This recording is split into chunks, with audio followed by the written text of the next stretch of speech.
Hello, welcome in another important video. And in this video, we'll be looking into what is JWT.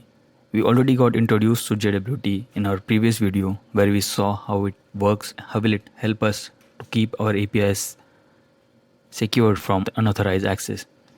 So now in this video, we will see everything in action.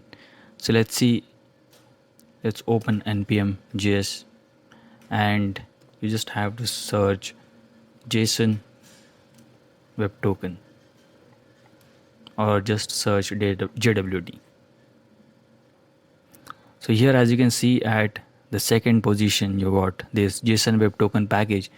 We are going to use this package itself. So first step will be installation. So simply go and get it installed.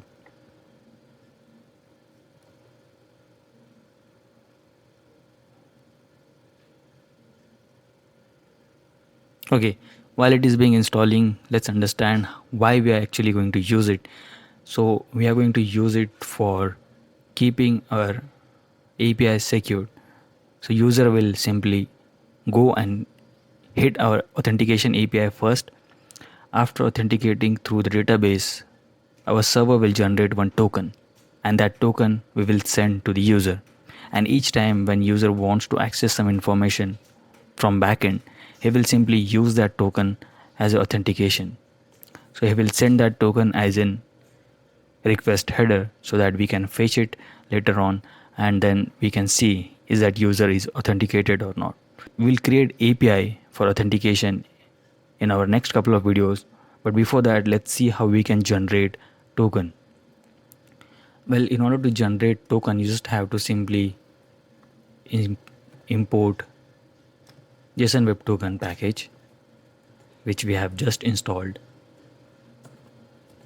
Okay, and this JSON web token package gives you method called sign, JSON web token dot sign. And if you see, first parameter will be the payload. Payload is nothing but information you want to encrypt. So let me simply send message God is great. Okay, the second parameter you will have to pass the secret key. So secret key will be give any secret key, and the third parameter will be the options.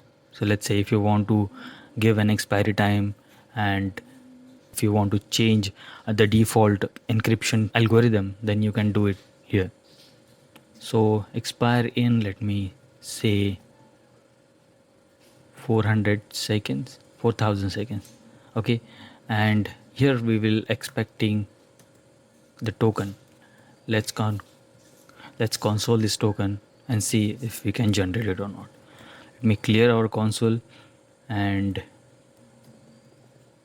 let's simply execute this. So here as you can see we got one token, and this is how it looks like. As you can see here, it is also divided into three different parts. First is this one, we already know this is our header, and the middle part is nothing but the information we have encrypted, and the last part is nothing but validation. Okay, so now we have this token ready with us. So let's see how we can again decrypt this information.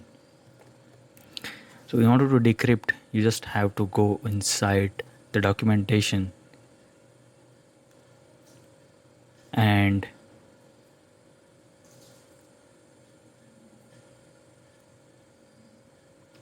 search for decrypt or decode.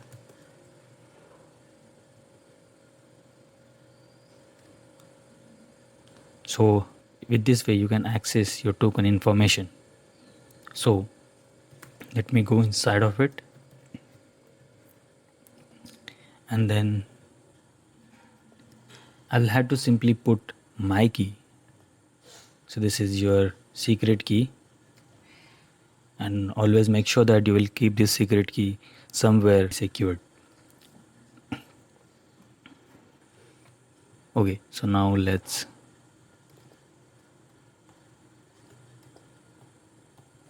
put some new line.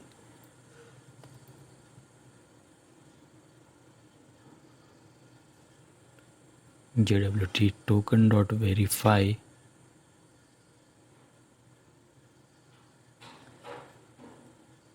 I think I'm missing out something here.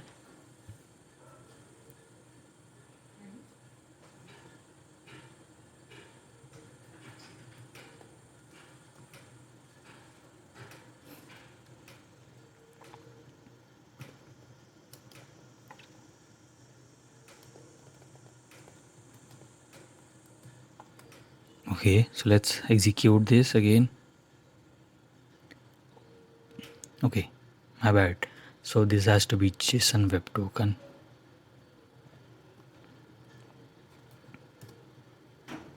So as you can see, we got our our encrypted message. Let me quickly clear this and print it again. As you can see here, we got our encrypted message. So with this way you can decrypt also. The verify method basically helps you to decrypt your encrypted token. So if you remember, we already saw there are two different ways. One is validation, another one is verification. So we just saw verification. So verification helps us to decrypt information and access it. Validation helps us to see is that token is validated or not. So let's see how we can perform validation.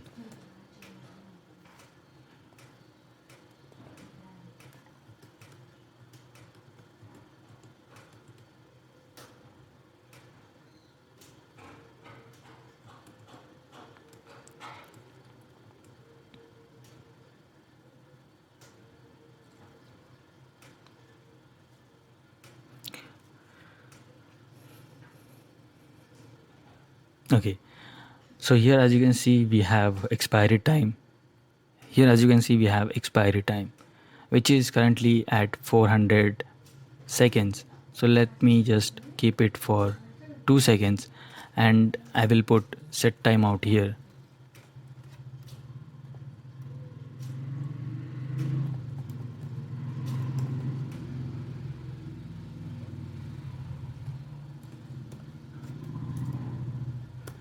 And I will put set time of 5 seconds.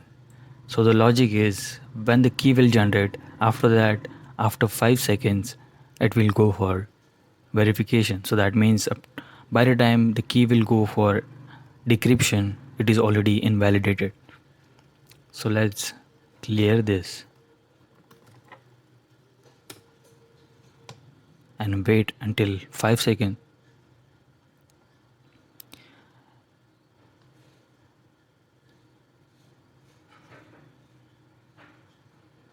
So here as you can see we got a token expired error. So with this way you can keep the expiry time so that you can always make sure that token is not invalid. So you can put it like 2 hours or 2 days, whichever the time you want to put, you can do that. So usually we keep it for 20 hours, 24 hours. So once the 24 hours over, it will get invalidated. Okay, after that as a second parameter you can choose the algorithm. So if you have a little bit of knowledge how algorithm works for encryption and decryption key, you can use your algorithm accordingly. If you don't have, you can use this default algorithm, which is HS256.